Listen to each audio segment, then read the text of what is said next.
ஆயிரம் வருட அரசாட்சியே, பரிசுத்தவான்களின் ராஜ்யமே, பரமபிதா வேதவாக்கிதே, பசுமை பொற்காலம் வருகின்றதே, ஆயிரம் வருட அரசாட்சியே.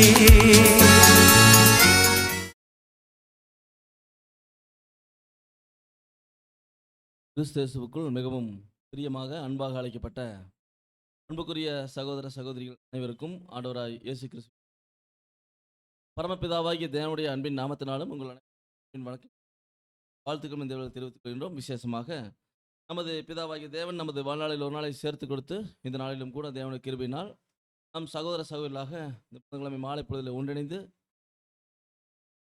சர்வவல்லமையுள்ள தேவனை நாம் தொழுது கொள்ளவும் அவருடைய மேலான சக்தி காணிக்கவும் தேவன் இரக்கம் பாராட்டி அனைவருக்கும் இப்படிப்பட்டதான அருமையான சூழ்நிலைகளையும் அருமையான ஒரு சந்தர்ப்பங்களையும் தேவன் நமக்கு ஏற்படுத்த பிதாவாகிய தேவனுக்கு நமது அன்பின் கர்த்தர் இயேசு கிறிஸ்து மூலமாக சோதனைகளை ஏறெடுத்துக்கொண்டு நாளுக்குண்டான பாடத்துக்குள் நம்ம இப்பொழுது கடந்து செல்ல அன்புக்குரிய சகோதரத்தை நாம் ஒரு வாரமும் புதன்கிழமை தோறும் நமது அன்பின் கர்த்தர் இயேசு கிறிஸ்துனுடைய 1000 வருட அரசாட்சி குறித்தான பாடங்களை நம்ம தொடர்ந்து தொடர் பாடமாக தியானித்துக் கொண்டு வருகிறோம். இந்த வகையில் வாரங்களில் பார்த்த பாடம் சீமையினுடைய நியாய தீர்ப்பு. ஒரு சீமையின் நியாய தீர்ப்பு 6வது இயேசு கிறிஸ்துவின் 1000 வருட அரசாட்சி அது 26வது பாடமாக இருக்கு. அந்த ஒரு பாடத்தில் கூட கர்த்தர் இயேசு கிறிஸ்துவின் 1000 வருட அரசாட்சி அவர் 2ஆம் வருகையில் வந்து இந்த பூமியில எப்படி தன்னுடைய 1000 வருட அரசாட்சியை ஸ்தாபித்து தன்னுடைய கட்டுப்பாட்டில் கொண்டு வந்துட்டு இருக்கிறார் அப்படிங்கிற பாடத்தை நாம் கணித்தோம்.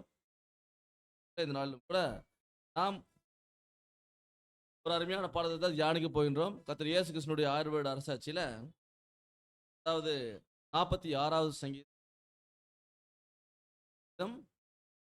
46வது சங்கீதத்தை நம்ம வந்து பாடமாக நாம் தியானிக்க போகிறோம். இந்த ஒரு 46ஆம் சங்கீதம் கர்த்தர் இயேசு கிறிஸ்துவினுடைய 1000 வருட அரசாட்சி 2ஆம் வருகை மற்றும் 1000 வருட அரசாட்சி குறித்தான காரியங்களை வெளிப்படுத்தக்கூடிய ஒரு தரிசன பாடமாக ஒரு பாடம் கூட நாம் பார்க்கும்போது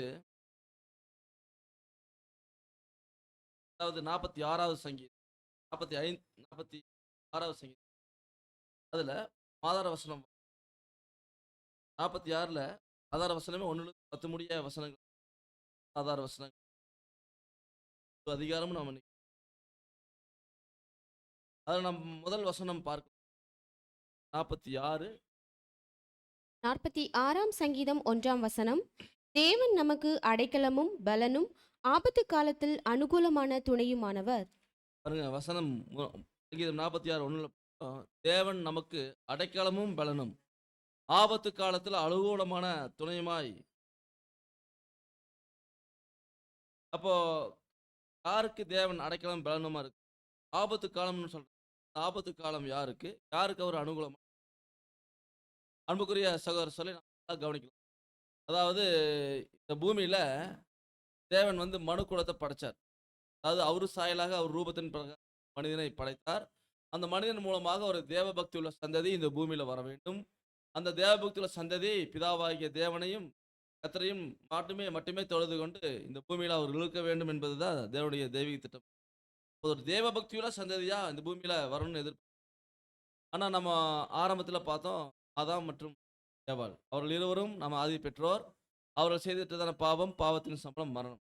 அதனால ஒட்டுமொத்த மனு குலத்துக்கும் பாருங்க இன்னைக்கு ஆதாம்ல இருந்து இன்னைக்கு வரைக்கும் 6000 வருஷம். இந்த 6000 வருட முடிஞ்சிருச்சு. 6000 வருட காலகட்டங்களை நம்ம பார்த்தோம்னா பாருங்க இந்த பூமியில எவ்வளவு பெரிய பேரழிவுகள் மனிதனுக்கு பாருங்க இந்த உண்மைத்த பூமி சபிக்கப்பட்டிருக்குன்னு ஆதாமுக்கு சொன்னார். அப்ப அந்த சாபம் தான் இன்னைக்கு வந்து தொடர்ந்து இன்னைக்கு பூமியில 6000 வருஷமா குடிகொண்டிருக்கு. சாபத்தின் விளைவுகள். அப்ப இந்த உலகத்துல இன்னைக்கு வரைக்கும் பாருங்க மனுக்குலம் ஆதாமின் சந்ததி பயங்கரமான கஷ்டங்களை அனுபவிச்சுட்டு 6000 வருடமா அந்த சாபமான பூமியில மனிதனுடைய வாழ்க்கை நிம்மதி இல்லாம தான் போயிட்டு இருக்கு. பாருங்க பல வகையான யுத்தங்கள் பார்த்துட்டோம். இயற்கை சீற்றங்கள் பூமியில் நடக்குது. பல வகையான கொள்ளை நோய்கள். கொள்ளை நோய் இன்னைக்கு மாத்திரம் இல்லை, காலகாலமா கொள்ளை நோய் இருந்துட்டு தான் இருக்கு. அப்ப இந்த பல வகையான நோய்கள் இயற்கை சீற்றங்கள், யுத்தங்கள், அப்போ மனித குலத்துக்கு தொடர்ந்து பிரச்சனைகளாகவே இருக்கு. அதனால என்னாச்சுன்னா ஒட்டுமொத்த பூமியும் அசைக்கப்படுது. பூமி அசைக்கப்படுதுன்னா அசைக்கப்படுது. பூமியில வாழக்கூடிய ஜீவராசிகளும் வேதனையில இருக்காங்க. அப்புறம் மனுக்குலமும் அப்போ இதெல்லாம் எல்லாமே பாருங்க, விழுந்து போன ஆதாமின் சந்ததி. இந்த ஆதாமின் சந்ததி யாரு? நாம தான் மனுக்குலம். நம்முடைய சுயநல ஏற்பாடுகள், இந்த சுயநலமுள்ள மனிதனுடைய ஏற்பாடுகள் இந்த பூமியில 6000 வருடமா இருக்கு. இப்போ இந்த பூமியில இந்த மனிதனுடைய சுயநலமான ஏற்பாடுகள் மற்றும் அவனுடைய சுயநலத்துக்காக செய்த காரியங்கள், அதன் மத்தியில தான் நம்ம வாழ்ந்துட்டு இருக்கிறோம். இந்த காரியங்கள் இப்போ என்ன ஆகுதுன்னா பாருங்க, அகற்றப்பட்டு கொண்டிருக்கு. யாருனாலனா கர்த்தர் இயேசு கிறிஸ்து தன்னுடைய 2ஆம் வருகையில வந்து மனிதனுடைய சுயநலமுள்ள அந்த ஏற்பாடுகளை அகற்றிக் கொண்டிருக்கு. பாருங்க, 6000 வருடமா சாத்தான் கட்டுப்பாட்டுல இருக்கிறாங்க. அப்ப 6000 வருடங்களா சாத்தானுக்கு அளிக்கப்பட்ட அதிகாரங்கள் நம்ம படிக்கிறோம் வெளிப்படுத்தல. அதாவது 20:1ல ஒரு தூதன் பாளையத்தின் திறவுகோலையும் பெரிய சங்கிலியையும் தன் கையில் பிடித்துக்கொண்டு வானத்திலிருந்து இறங்கி வர கண்டேன். பாருங்க, ஒரு பெரிய தூதன், பலமுள்ள தூதன் வானத்திலிருந்து வராரு. அவர் அதாவது பலமுள்ள தூதனா வராரு. கையில என்ன கொண்டு வராருங்க? பாதாளத்தின் திறவுகோல், ஒரு பெரிய சங்கிலியும் கொண்டு வரார். கொண்டு வந்து என்ன செய்யறார்? பிசாஸ் என்றும் சாத்தான் என்றும் சொல்லப்பட்ட பழைய பாம்பாகிய வலு சர்ப்பத்தை அவன் பிடித்து அதை 1000 வருஷம் அளவும் கட்டி வைத்து. போதுங்க. அதாவது பிசாஸ் என்றும் சாத்தான் என்றும் சொல்லப்பட்ட பழைய பாம்பாகிய வலு சர்ப்பத்தை கட்ட போறார். அப்ப சாத்தானுடைய அதிகாரங்கள் கர்த்தர் இயேசு கிறிஸ்து 2ஆம் பிரசன்ன காலத்துல நம்ம வாழ்ந்துட்டு இருக்கிறோம். அந்த காலகட்டங்கள்ல கர்த்தர் இயேசு கிறிஸ்து 2ஆம் பிரசன்ன காலத்துல சாத்தானுடைய இந்த அதிகாரங்கள் படிப்படியாக பறிக்கப்படும் பார்க்கிறோம். அப்ப அந்த வேலையில தான் பாருங்க, கர்த்தர் இயேசு கிறிஸ்து உலகத்துக்கு ஆசீர்வாதத்தையும் இந்த ஆசீர்வாதங்கள் எல்லாம் நம்ம கர்த்தர் இயேசு கிறிஸ்து பூமிக்கு அவருடைய ராஜ்யம் ஸ்டார்ட் ஆயிருச்சு. இப்போ கர்த்தருடைய ராஜ்யத்தின் காலத்துல நாம் இருக்கிறோம். அப்போ இந்த பூமியில பாருங்க, அந்த இழந்து போன ஆசீர்வாதங்கள் திரும்ப கொடுக்கப்படுகிறது. அந்த தீர்க்கதரிசனம் நிறைவேறி கொண்டிருக்குது. நம்ம கண்ணாலே பார்த்துட்டு இருக்கிறோம். இன்னைக்கு உலகத்தில் இருக்கக்கூடிய ஜனங்கள், ஒட்டுமொத்த ஜனங்களுக்கும் இந்த விவரம் தெரியாது. பாருங்க, இந்த தீர்க்கதரிசனம் நிறைவேறக்கூடிய காரியங்கள் நமக்கு மட்டும்தான் தெரியும். ஏனென்றால் இன்னைக்கு பார்த்தீங்கன்னா வாழ்ந்துருக்கிற காலப்பகுதி கர்த்தர் இயேசு கிறிஸ்து 2ஆம் பிரசன்னத்துல என்ன வாழ்ந்துட்டு இருக்கிறோம்? இயேசு கிறிஸ்துடைய 2ஆம் வருகை 3 ஸ்டேஜ்ல ஃபர்ஸ்ட் ஸ்டேஜ் பரோசியா, எபிஃபானியா, அப்போகாலிப்ஸ். அப்போ இப்போ நாம வாழ்ந்துருக்கிற காலப்பகுதி எபிஃபானியா காலப்பகுதி. யாருக்கு இந்த காலப்பகுதி? அவருடைய பிள்ளைகளுக்கு மாத்திரம்தான். அப்படின்னா அன்புக்குரிய சகோதரர்களே, தீர்க்கதரிசனங்கள் வேதத்தில் சொல்லப்பட்ட கர்த்தர் இயேசு கிறிஸ்து 2ஆம் பிரசன்ன காலத்துக்கு நிறைவேறக்கூடிய அந்த காலப்பகுதியில் நாம் வாழ்ந்துட்டு இருக்கிறோம். அந்த தீர்க்கதரிசனம் நிறைவேறக்கூடிய தீர்க்கதரிசனங்களை நம்ம படிக்கக்கூடிய வாய்ப்பு, அதை கொள்ளக்கூடிய வாய்ப்பு, அதை தெரிந்து கொள்ளக்கூடிய வாய்ப்பு. அப்போ இந்த தீர்க்கதரிசனம் நிறைவேறும் போது நம்ம கண்கள் பார்க்குது பார்த்தீங்களா, இது மிகப்பெரிய பாக்கியம். அப்போ இந்த ஒரு சூழ்நிலையில பாருங்க, இன்னைக்கு உலக ஜனங்களுக்கு ஏன் தெரியாது? இந்த பிரபஞ்சத்தின் தேவன் எல்லாருடைய மனக்கண்களையும் குருடாக்கி வச்சிருக்கிறான். அப்போ பிரபஞ்சத்தின் தேவன் எல்லாருடைய மனக்கண்ணையும் குருடாக்கி வச்சுக்கிறான். யாருடைய மனக்கண்ணை குருடாக்க முடியல? நமது மனக்கண்ணை மட்டும் அவனால குருடாக்க முடியும். நமக்கு பிரகாசம் மூலம் ஞானம், அந்த அப்படிப்பட்ட பிரகாசமுள்ள மனக்கண்களை ராஜ்யத்தினுடைய ஆசீர்வாதங்கள் கொண்டு நம்ம பார்க்கிறோம். அப்ப இந்த பூமியில கர்த்தர் இயேசு கிறிஸ்து 2ஆம் வருகையில இன்னைக்கு பயங்கரமான பலத்த காரியங்கள் செஞ்சு செய்யக்கூடிய காரியங்கள் ஒவ்வொன்றும் பயங்கரமான காரியங்கள். ஏற்கனவே அது குறித்து நிறைய பாடங்கள் பார்த்துருக்கிறோம். கர்த்தர் இயேசு கிறிஸ்து 2ஆம் வருகையில என்ன செஞ்சுட்டு இருக்கார் அப்படிங்கிறத நம்ம பார்க்கிறோம். அப்ப இந்த பூமியில பாருங்க, ஒரு பக்கம் பாருங்க அழிவுக்குரிய வேலைகள் நடந்துட்டு இருக்கு. ஏன்னா இந்த பூமியில சாத்தானுடைய கண்ணுக்கு தெரியாத, அதாவது சாத்தானுக்கு அந்த வானத்துக்குரிய அரசாட்சி, அது ஒரு கட்டுப்பாட்டுக்குள்ள வந்துட்டு இருக்குது. கர்த்தர் இயேசு கட்டுப்படுத்திட்டு இருக்கு. அதுக்கு அடுத்தது பூமியில பாருங்க அமைப்புகள், 4 அமைப்புகள், அதுலயும் பிரச்சனைகள் போயிட்டு இருக்கு. கர்த்தர் இயேசு கிறிஸ்து எல்லாவற்றையும் தன்னுடைய கட்டுப்பாட்டுல கொண்டு வந்துட்டு இருக்கார். அதனால பாருங்க இந்த பூமியில பேரழிவுகள் எல்லாமே இப்படியாக நம்ம பார்க்கும்போது பயங்கரமான பேரழிவுகள் நடந்தது. ஒரு பக்கம் பேரழிவுகள், போர்கள், யுத்தங்கள், அப்புறம் ஒரு பக்கம் கொரோனா கொரோனா போன்ற இந்த கொடிய வியாதிகள், தொடர்ந்து நிறைய பிரச்சனைகள் போயிட்டு இருக்கு. எல்லாம் யார் செய்றாங்க? அவர் வந்து ஒரு பயங்கரமான காரியம். ஆனா பாருங்க, இப்படியாக உலகம் முழுவதும் பயங்கரம் பாருங்க, உலகம் முழுவதும் எல்லா பக்கமே பிரச்சனை. அது பொருளாதார பிரச்சனை, அரசியல்ல பிரச்சனை, மதத்துல பிரச்சனைகள், சமுதாயத்துல பிரச்சனை. 4 சாத்தானுடைய அமைப்புகள் அதெல்லாம் பயங்கரமான அசைவு ஆயிட்டு இருக்கு. எல்லாமே கர்த்தர் இயேசு கிறிஸ்து தன்னுடைய கட்டுப்பாட்டுல கொண்டு வந்து வேலைகள் செஞ்சு, அதனால இந்த பூமியில மிகப்பெரிய குழப்பங்கள் இருக்குது.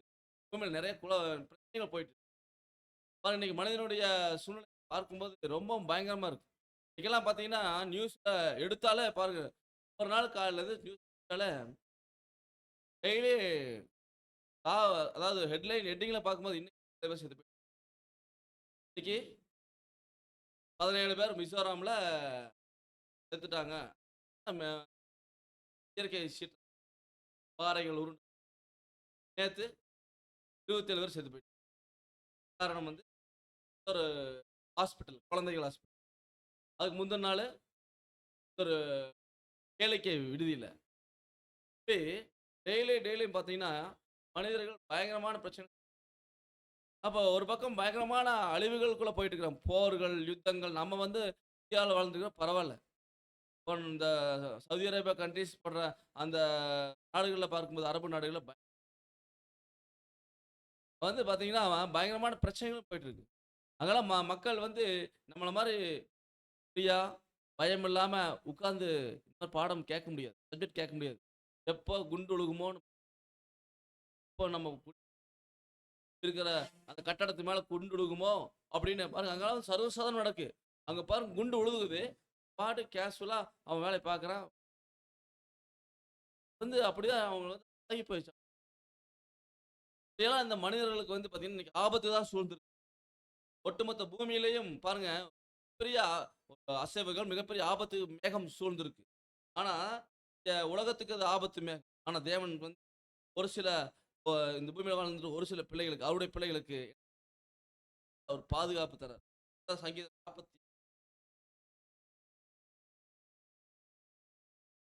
46:1. தேவன் நமக்கு அடைக்கலமும் பெலனும் ஆபத்து காலத்தில் அனுகூலமான துணையுமானவர். பாருங்க, இந்த பூமியில எவ்வளோ பெரிய பேரழிவுகள், மனித பேரழிவுகள் நடந்து பாருங்க. மனிதன் நித்தம் வாழ முடியாத காலகட்டத்தில் தேவனிடத்தில் நம்பிக்கை வைத்த அவருடைய பிள்ளை தேவன் எப்படிப்பட்ட தேவன் நமக்கு பலமும் பலனும் ஆபத்து காலத்தில் அனுகூலமான துணையும். தாவீது சொன்னார் பாருங்க, ஆபத்து காலம் என்பது அவர் வந்து தாவீது ஆபத்து காலத்தில் எப்படி தேவன் தாவீது கூட இருந்து தாவீது தப்பி வைத்தார். அவர் வந்து உயிரே வாழ முடியாத சூழ்நிலை, ஆனாலும் தாவீதோட தேவன் கூட இருந்து தப்பி வைத்தார். ஆனால் தேவன் வந்து நம்ம அடைக்கலமும் பலனும் ஆபத்து காலத்துல அனுகூலமான துணையுமா. அப்போ பூமியில அவருடைய பிள்ளைகளுக்கு மாத்திரம் தேவன் எப்படி பாதுகாப்பா இருக்கார், பலனாக இருக்கார். எல்லாமே இந்த பிரச்சனை. நாம வந்து தேவனுடைய பிள்ளைகளா இருந்தா நம்ம நம்பிக்கையோடு இருக்கலாம். பிள்ளைகள் நம்பிக்கிறோம். தேவன் வந்து அவரு குமாரன் இயேசு கிறிஸ்துனுடைய காலத்துல அவர் வந்து என்னென்ன அதாவது கர்த்தர் இயேசு கிறிஸ்து வந்து அவருடைய கிறிஸ்டியன் பிள்ளைகளை கூட்டி சேர்த்து கட்டிட்டு இருக்கார். அதுக்கடுத்தது இஸ்ரவேல் ஜனங்களை என்ன பண்ணியிருக்காரு, அவங்களையும் கூட்டி சேர்த்து அவர்களை நட்டி வச்சிருக்காரு அங்க. இப்போ அதுதான் நம்ம பார்த்துட்டு இருக்கிறோம். அங்க அந்த இஸ்ரவேல் ஜனங்களுக்கு எந்த பிரச்சனை வந்தாலும் தேவன் வந்து அங்க அவங்களுக்கு பெரிய துணையா இருக்கார். நமக்கு கர்த்தர் நமக்கு அடைக்கலமும் பலனும் ஆபத்து காலம் அனுகூலமான துணையுமா. இப்படியாக இந்த பூமியில மிகப்பெரிய உபத்திரவ காலம் போயிட்டு இருக்கு. அந்த உபத்திரவ காலத்துக்கு மத்தியில் தேவன் வந்து அவருடைய பிள்ளைகளுக்கு பாதுகாப்பா, அதாவது தானியேல் 12:1 சொல்ற அந்த உபத்திரவ காலத்து குறித்து தாவீது சொன்ன இந்த ஆபத்து காலமும் தானியேல் சொல்ற அந்த ஆபத்து காலமும் 2 ஒண்ணுதான். வாசிக்கலாம் 2:1. உன் ஜனத்தின் புத்திரருக்காக நிற்கிற பெரிய அதிபதியாகிய மிகாவேல் அக்காலத்திலே எழும்புவான். யாதொரு ஜாதியாரும் தோன்றினது முதல் அக்காலம் மட்டும் உண்டாயிராத ஆபத்து காலம் வரும். அக்காலத்திலே புஸ்தகத்தில் எழுதியிருக்கிறவர்களாக காணப்படுகிற உன் ஜனங்கள் அனைவரும் விடுவிக்கப்படுவார்கள். பாருங்க, அதாவது இந்த தானியேல் தீர்க்கதரிசனம் ஜனத்தின் புத்திரருக்காக நிற்கிற பெரிய அதிபதி யாருன்னா மிகாயேல். மிகாயேல் யாருன்னா நம்ம தேவனை போன்றவர். அவர் வருவாரு. அப்பொழுது யாதொரு ஜாதியாரும் அக்காலம் மட்டும் உண்டாயிராத, அதாவது அந்த ஆபத்து காலம் தான் மகா உபத்திரவ காலம். அப்போ தாவீது சொல்ற அந்த ஆபத்து காலமும் 46ஆம் சங்கீதம் ஆபத்து காலமும், தானியேல் சொல்ற மகா உபத்திரவ காலம் யாதொரு ஜாதியாரும் தோன்றுதல் அக்காலம் மட்டும் உண்டாயிராத ஆபத்து காலம், மாபெரும் ஆபத்து காலம் வரும். அப்போ தானியேல் தீர்க்கதரிசி சொன்னப்பட்ட அந்த மகா உபத்திரவ காலம், அந்த 3ஆம் உலகப் போர், அந்த கடைசி அந்த யுத்தம், அதை குறித்து தான் பார்க்குறோம். அதில் வந்து தானியேல் தீர்க்கதரிசி நம்ம ஆண்டவராகிய இயேசு கிறிஸ்து முதல் வருகை வந்துருது பாருங்க. யாதொரு ஜாதியாரும் உண்டாகிராத ஆபத்து காலம் அப்பொழுது உண்டாகுங்கிறார். அதான் அந்த லாஸ்ட் உபத்திரவ. நம்ம ஆண்டவராகிய இயேசு கிறிஸ்து அவர்கிட்ட ஆண்டவரே உங்களுடைய அடையாளம் என்ன கேட்க ஆண்டவர் சொல்றார். அதாவது இதே தானியேல் சொன்ன விஷயம் இடத்துல, ஏனெனில் உலகம் உண்டானது முதல் இதுவரைக்கும் சம்பவித்திராததும் இனிமேலும் சம்பவியாததுமான மிகுந்த உபத்திரவம் அப்பொழுது உண்டாயிருக்கும். அதாவது ஆண்டவர் இயேசு கிறிஸ்து அதான் சொல்றாரு.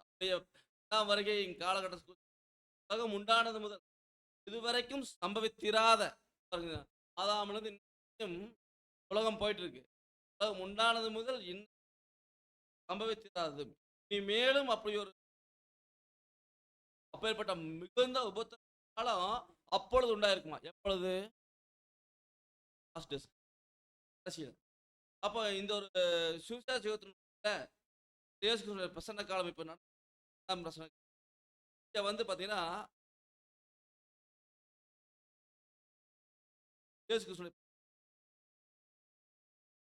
அப்போ அக்காலத்தில் வந்து ஆண்டவர் இயேசு அதிகாரம்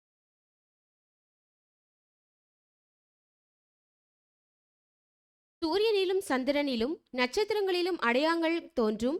பூமியின் மேலுள்ள ஜனங்களுக்கு தத்தளிப்பு இடுக்கணும் உண்டாகும். சமுத்திரமும் அலைகளும் முழக்கமாயிருக்கும். பாருங்க, அதாவது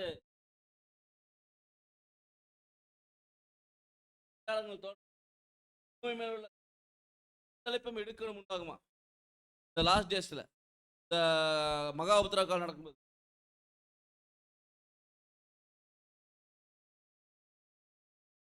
அலைகளும் கூட முழக்கமா இருக்குங்க. வந்து சமுத்திரம் என்பது ஜனங்களை குறிக்கும். அப்போ இன்னைக்கு எல்லாமே பாருங்க ஒரு முழக்கமா தான் இருக்கு. எல்லா பிரச்சனை, எல்லா பக்கமும் எந்த தேசம் போராட்டம் வந்து பாத்தீங்கன்னா ஒவ்வொரு தேசங்களும் ஒவ்வொரு தேசத்துக்கு மக்களும் எப்படி கொந்தளிச்சு முழக்கமா இருக்கும்னா என்பது. அப்ப இதெல்லாம் பார்க்கும்போது மிகப்பெரிய ஒரு ஆபத்து. அடுத்த வசனம், வானத்தின் சத்துவங்கள் அசைக்கப்படும். ஆதலால் பூமி மேல் வரும் ஆபத்துகளுக்கு பயந்து எதிர்பார்த்திருக்கிறதினால் மனுஷனுடைய இருதயம் சோர்ந்து போம். ஆமாங்க, வானத்தினுடைய சத்துவங்கள் எல்லாம் அசைக்கப்படுறதுனால பூமியில் வரக்கூடிய ஆபத்துகள் எல்லாம் எதிர்நோக்கி ஜனங்கள் என்ன பண்றாங்கன்னா, இன்னைக்கு மனிதனுடைய இருதயங்கள் சோர்ந்துதான் போச்சு. காரணம் என்ன, இந்த உலகத்துல வந்து எப்ப அந்த உலகத்துக்கு ஒரு முடிவு வராது அப்படிங்கிற அளவுக்கு அவன் வந்து பாத்தீங்கன்னா ஒவ்வொரு நாளும் அவனை திகில் தான் மூடி இருக்கு. திகில், பிரச்சனைகள், பல்வேறு வகையான ஆபத்துக்குள்ளதான் பாருங்க. பயங்கரவாதங்கள், தீவிரவாதங்கள், விபத்துக்கள் பாருங்க. தொடர்ந்து யாரு மேல தப்பிக்க முடியுது? தொடர்ந்து மக்கள் வந்து வீட்டு விட்டு வெளியே போய் திரும்பி வர சவாலான காரியமா இருக்கு. இந்த அளவுக்கு வந்து ஆபத்து அவர்களை எதிர்நோக்கி உலகம் முழுவதும் பயங்கரமான பிரச்சனை தான் இருக்கு. இது வந்து பயங்கரவாதங்கள், பயங்கரமான ஆபத்துக்கள், யுத்தங்கள், இப்படி வந்து ஜனங்கள் ஒவ்வொரு விஷயத்துல பயந்துதான் இருக்கிறாங்க. அப்ப இன்னைக்கு வந்து பாத்தீங்கன்னா ஜனங்களுக்கு எந்த ஒரு மனதில சமாதானம், சந்தோஷம் இல்லை. அப்போ ஜனங்களை பார்த்து இன்னைக்கு பார்க்கும்போது எல்லாரும் முகத்துல தான் தெரியுது.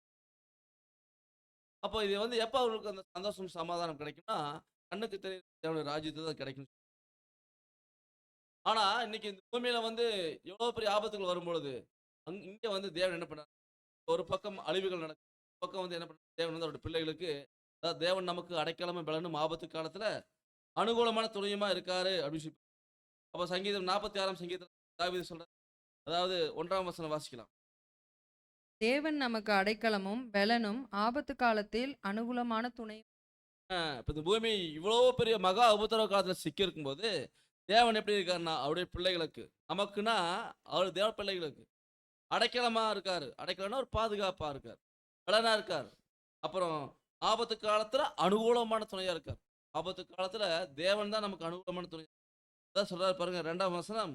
ஆகையால் பூமி நிலைமாறினாலும் ம், மலைகள் சமுத்திரத்தில் சாய்ந்து போனாலும் ம். அதன் ஜலங்கள் கொந்தளித்து பொங்கி அதன் பெருக்கினால் பர்வதங்கள் அதிர்ந்தாலும் நாம் பயப்படோம். பாருங்க இந்த பூமியில என்ன நடக்குதுன்னு சொல்றாரு. 2ஆம் வசனத்துல எப்படி எப்படி எல்லாம் பிரச்சனை வரும் அப்படின்னா பாருங்க.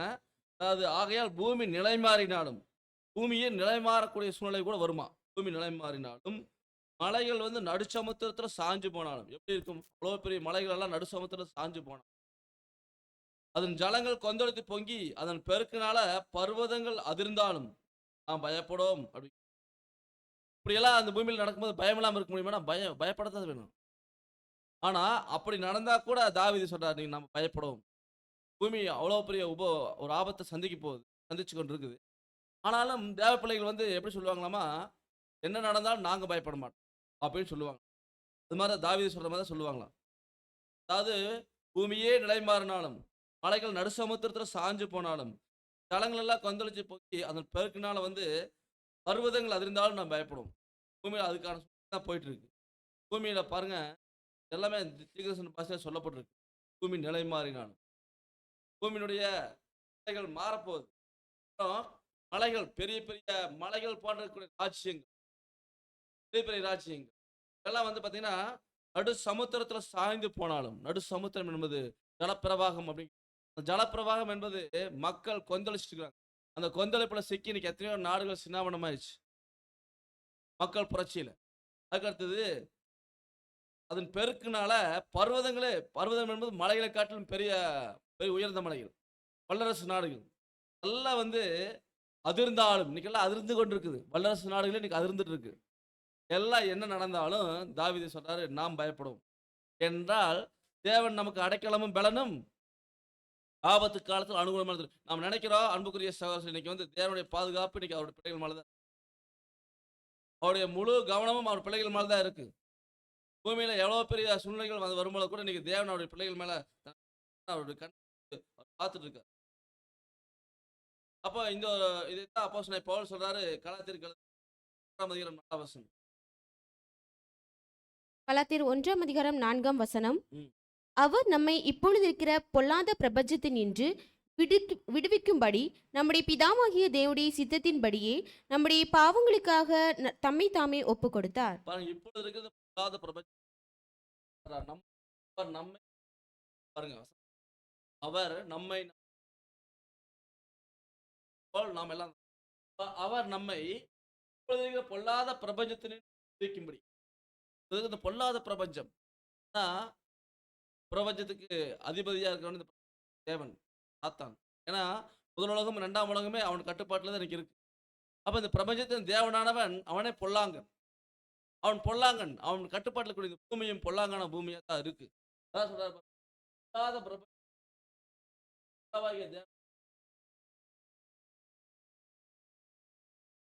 தம்மை தாமே ஒப்புக்கொள். அப்ப அன்புக்குரிய சகோதரர், இப்பொழுது இந்த பொல்லாத பிரபஞ்சம் வந்து பாருங்க, இந்த பொல்லாத பிரபஞ்சம் தீமை தான் பரவி எதுவும் இல்லை. பாருங்க, இந்த பூமியில தீமையான விஷயங்கள் தான் அதிகமா பரவி இருக்கு. அப்ப இந்த தீமையின் முட்கள் முன்னிமித்தம் பூமி தவிக்கப்பட்டிருக்கும். அது முள்ளையும் குறுக்கையும் முளைப்பிக்க முள்ளான பூமியா இருக்கு. எல்லாமே முள்ளும் குறுக்குமா இருக்கு. முள்ளும் குறுக்கு தான் கொடுக்கும்.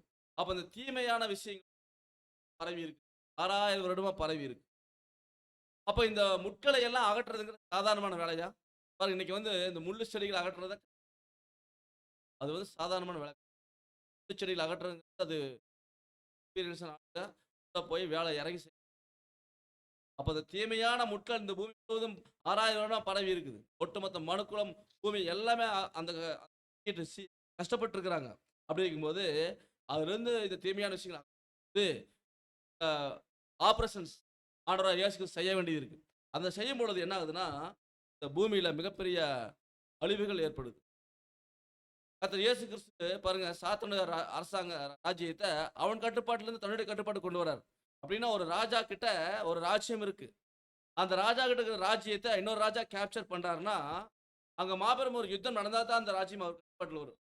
எது எதிர்ப்பு ராஜா அப்படின்னு இன்னைக்கு இந்த 6000 வருடமா இந்த சாத்தான் வந்து கட்டுப்பாட்டு வச்சு கர்த்தர் இயேசு கிறிஸ்து கட்டுப்பாட்டு கொண்டு வரும். ஒரு சில அதாவது பூமியில ஆபத்து அழிவுகள் பேரழிவுகள் நடக்கத்தான் செய்யும். அப்போ இந்த நடக்கும் பொழுது எல்லாருடைய இருதயங்களும் சோர்ந்து போகுது. எல்லாருடைய இருதயங்களும் பயத்தால் நிறைஞ்சிருக்குது. எல்லாருடைய முகத்திலையும் இப்ப பீதியா இருக்கு. அப்ப அப்படிங்கும்போது அன்புக்குரிய சகோதரர், ஆனா இது எல்லா உலக ஜனங்கள் மத்தியில அது இருக்கலாம். இருக்கும்போது தேவ பிள்ளைகள் பயமெல்லாம் நம்ம கிட்ட கிடையவே கிடையாது. என்ன நடந்தாலும் ஓகே அப்படிதான் நம்ம இருக்கிறோம். எதற்கும் பயப்படல. ஏன்னா ஆண்டவர் இயேசு கிறிஸ்து என்ன செய்யறாரு நமக்கு மட்டும் தான் தெரியும். அதனால இந்த பூமியில நடக்கக்கூடிய இந்த சம்பவங்கள் எல்லாமே நம்ம பைபிள் படிச்சிருக்கிறோம். தீர்க்கதரிசி தேவன் நமக்கு பேசி நம்மகிட்ட சொல்லிட்டார். அப்படி இருக்கும்போது இந்த பூமியில நடக்கக்கூடிய ஒவ்வொரு நிகழ்வுகளும் கர்த்தர் இயேசு கிறிஸ்துவின் கட்டுப்பாடுல நடக்குது அப்படிங்கிறது நமக்கு தெரியும். அதனால நம்ம வந்து பயப்படும். அதாவது தாவீது சொன்னது பார்த்தா, அதாவது ஆகையால் பூமி நிலைமாறினாலும் மலைகள் நடுசமுத்திரத்துல சாஞ்சு போனாலும் அதன் ஜலங்கள் கொந்தளித்து அது பொங்கி ஏன்னா அதெல்லாம் பொங்கி கொண்டு இருக்குது. அதனால அதன் பெருக்கு என்ன ஆகுதுன்னா பெரிய பெரிய வல்லரசு நாடுகளை பர்வதங்களை கூட என்ன பண்ணுமாமா அது வந்து அசைக்குமா. அப்படி வந்து ஆனா கூட நாம் பயப்படும். நாம் பயப்பட தேவையில்லை.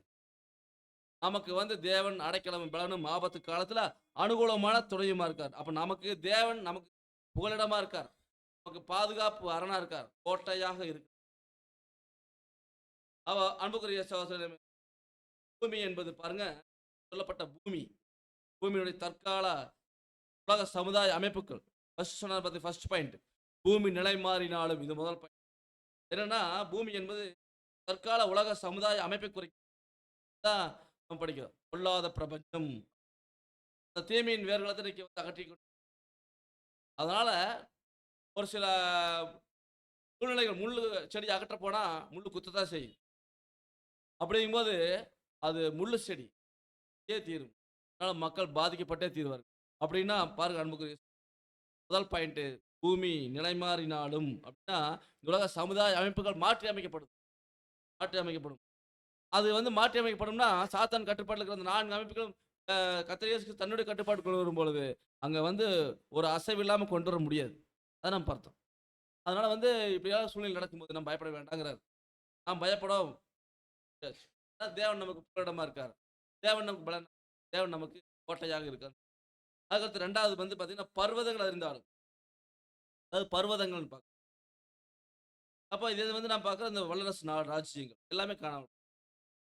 அப்போ இந்த சமுத்திரம் பொங்குறது என்பது அது வந்து மக்கள் இன்னைக்கு பாருங்க எல்லா பக்கமும் பாருங்க அது நம்ம செய்தித்தாள் எடுத்தாலும் டிவி பார்த்தாலும் சரி எல்லா தேசங்களுமே தான் இருக்கிறாங்க. மக்கள் என்ன பண்றாங்க? பொங்கிக் கொண்டிருக்கிறார்கள். பொங்கிட்டு இருக்கிற என்ன இருக்குங்க? வெடிச்சோன்னு என்ன பண்ணுவானுங்க? எப்படா வெடின்னு பார்த்துட்டு இருப்பா. வெடிச்சோன்னு 6 மணிக்கு என்ன பண்ணுவான்? அந்த வால் போஸ்டெல்லாம் எடுத்து கோஷம் போட்டு 4 பக்கம் 4 பேர் 50 பேர் 100 பேர் சேர்ந்து என்ன பண்ணுவான்னா கோஷம் போட்டு தான் இருப்பான். அதிருப்தி. எப்படா தூக்கமே வராது. வெடிஞ்சோன்னா உடனே போராட்டம் பண்ணணும். சொன்ன அரசாங்கத்துக்கு விரோதமாக ஆளும் ஆட்சியாளருக்கு விரோதமாக இன்னைக்கு அப்படிதான் போயிட்டு இருக்கு. எல்லா தேசங்களுமே அப்படிதான். எந்த இடத்துலையும் வந்து பார்த்தீங்கன்னா மக்கள் பொங்காம கிடையாது. அதனால என்ன ஆகுதுன்னா கிடையாத ஜனங்கள் எங்க பார்த்தாலும் பரபரப்பு. ஏசாயா சொல்ற 17ஆம் அதிகாரத்துல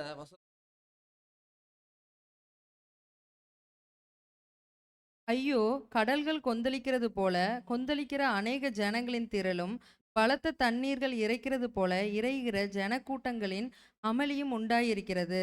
இப்ப இதான் நடக்குது இருக்குது. நடக்குதா இல்லைங்களா? ஏசாயா மூலமா சொல்லப்பட்ட தீர்க்கதரிசனம் நிறைவேறிட்டு இருக்குது. கடல்கள் கொந்தளிக்கிறது போல கொந்தளிக்கிற அநேக ஜனங்கள்.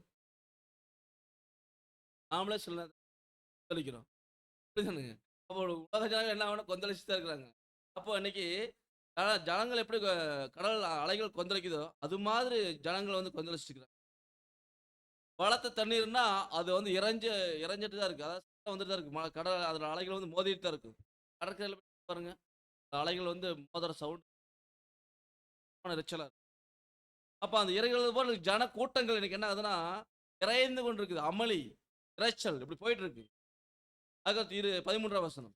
ஜனக்கூட்டங்கள் திரளான தண்ணீர்கள் மேல் இறைக்கிறது போல இறைந்தாலும் அவர்களை அவர் அதட்டுவார். அவர்கள் தூரமாய் ஓடிப்போவார்கள். ம். மலைகளிலே காற்றினால் பறக்கடிக்கிற பதரை போலவும் சுழல் காற்றிலே அகப்பட்ட துரும்பை போலவும் துரத்தப்படுவார்கள். இதாங்க நடக்குது. எப்ப பார்த்தாலும் இன்னைக்கு போராட்டம் பிரச்சனை. ஆனாலும் பாருங்க இன்னைக்கு தொடர்ந்து அப்படிதான் போயிட்டு இருக்கு. வரப்பு எப்படின்னா என்ன ஆகுதுன்னா, பெரிய பெரிய மலைகள் போன்ற இருக்கக்கூடிய ராஜ்யங்கள் எல்லாம் விழுந்துச்சு. பாருங்க இன்னைக்கு எல்லாம் பெரிய பெரிய ராஜ்யங்கள், சாம்ராஜ்யங்கள் எல்லாம் என்ன ஆச்சுன்னா விழுந்து. உதாரணத்துக்கு சொல்லுங்க, உலகத்தையே தன் கட்டுப்பாட்டில் வச்சிருந்த ஒரு ராஜ்யம், என்றுமே சூரியன் மறையாத ஒரு ராஜ்யம், கிரேட் பிரிட்டன். அது வந்து பாருங்க உலகமெங்கும் தன்னுடைய கட்டுப்பாட்டில் வச்சிருந்துச்சு. அந்த நாட்டில் வந்து பிரதம மந்திரி ஆட்சி அமைக்க வரமாட்டேங்கிறாங்க. காரணம் என்னன்னா, பொருளாதார பிரச்சனை, சமாளிக்க முடியல. இப்படியாக ராஜ்யங்கள் எல்லாம் விழுந்து பாருங்க போயிட்டு இருக்குன்னு இப்படியாக வந்து எல்லாமே விழுந்து போயிட்டு கடல் அலைகளால அடித்து. இது வந்து தொடர்ந்து எப்ப நடந்துச்சுன்னா பாருங்க, கிபி 1914 துவங்கி 1900 கொந்தளிப்பு, மக்களுடைய கொந்தளிப்பு 1914க்கு அப்புறம் தொடங்கி பார்த்தீங்கன்னா தொடர்ந்து. அப்ப இது வந்து பார்க்கும்போது குழப்பங்கள், பயம், வெறுப்பு இது எல்லாத்தையும் இன்னைக்கு அப்ப இதெல்லாமே பாருங்க கர்த்தர் இயேசு கிறிஸ்து என்ன பண்ணாரு, சாத்தான் கட்டுப்பாடு ராஜ்யத்தை தன் கவனிக்கணும். அதான் நம்ம படிக்கிறோம், எல்லாமே தேவனுடைய தெய்வீக நோக்கம் வந்து சொல்றாரு. 2:7 வசனம்.